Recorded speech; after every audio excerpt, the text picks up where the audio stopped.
Welcome back to SwitchCorner, my name is Alex and today we're going to be taking a look at Retro Bowl on the Nintendo Switch. An NFL management experience with arcade gameplay elements. It's well loved on iOS and Android, but how does it translate to the Nintendo Switch and is it going to be worth your cash? Well, hit subscribe, join us here weekly for reviews, deals, previews, all sorts of good stuff, and let's get started.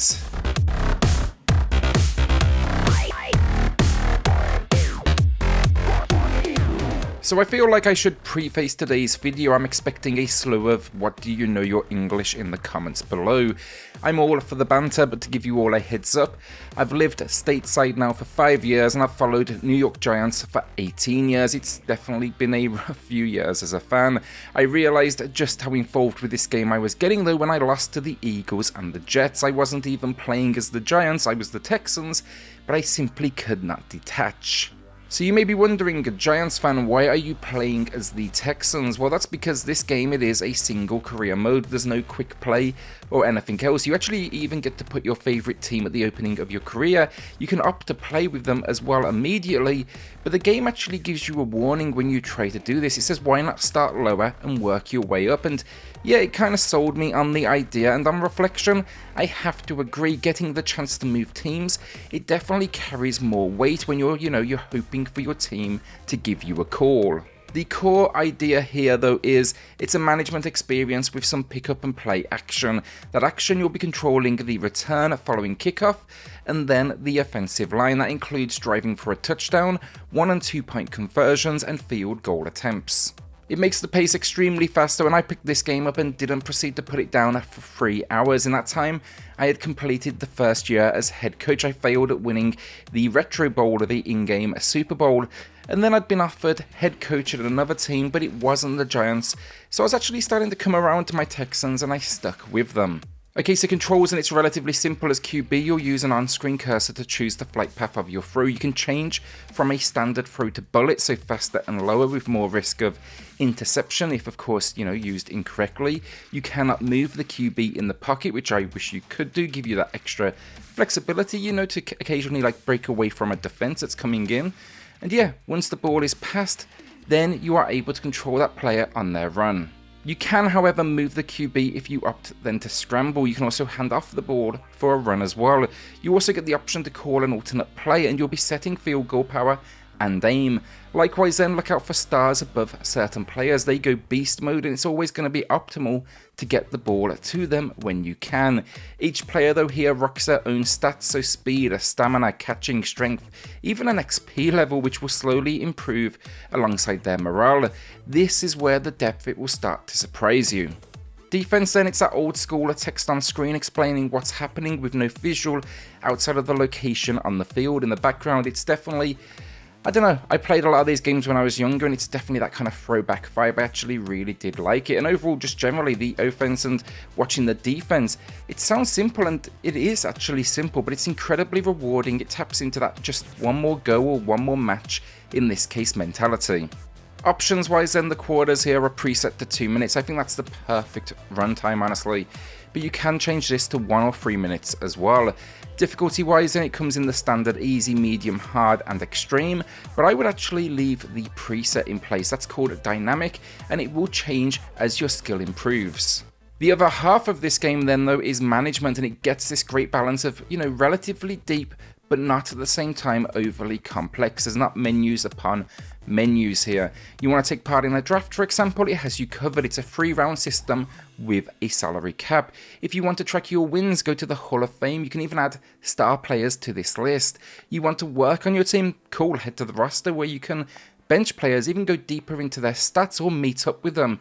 Meeting with them allows you to work on their individual kind of, areas, extend contracts, just all sorts. And this uses what's called coaching credits found in the top left of the screen. You need to determine where are you spending this money. Is it on the fans? Is it on the, is it on a stadium? Is it going to be on the players directly?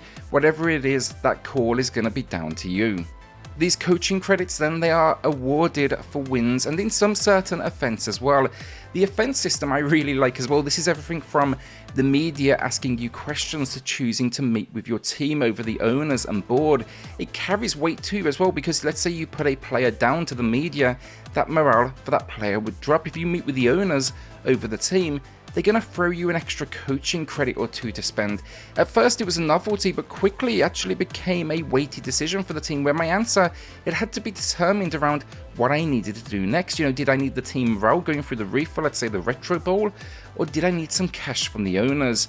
I was basically starting here to think ahead, and that's when they've definitely hooked you.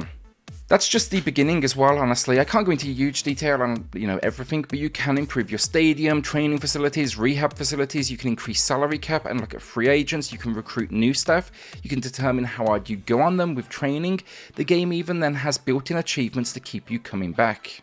Finally, for gameplay, you can mix things up in the options, and you can change if you want to switch the drive direction in for the throwing. You can use touchscreen controls too, though I will say I felt personally that the controller gave you way better accuracy.